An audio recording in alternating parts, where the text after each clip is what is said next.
حضرت عمر فاروق رضی اللہ تعالی عنہ اور دوسرے صحابہ کرام سے بھی مروی ہے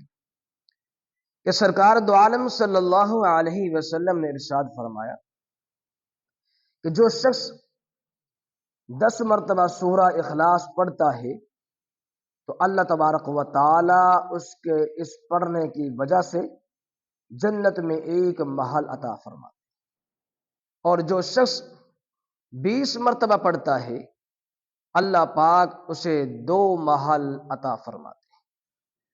اور جو 30 مرتبہ پڑھتا ہے اللہ تبارک و تعالی اس کو 3 محل عطا فرماتے ہیں۔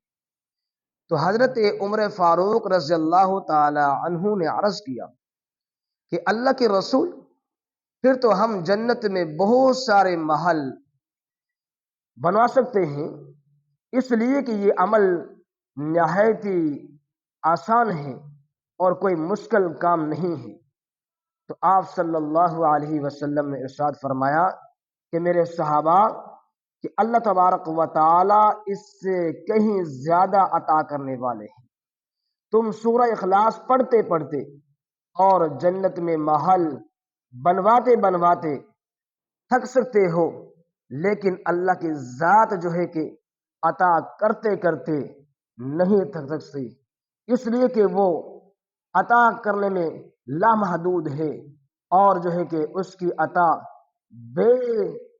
حساب ہے۔ ہم مانگتے مانگتے تھک سکتے ہیں، لیکن وہ عطا کرتے کرتے نہیں تھک سکتا۔ تو یہ ہے سورہ اخلاص پڑھنے کی فضیلت اور اس کی اہمیت۔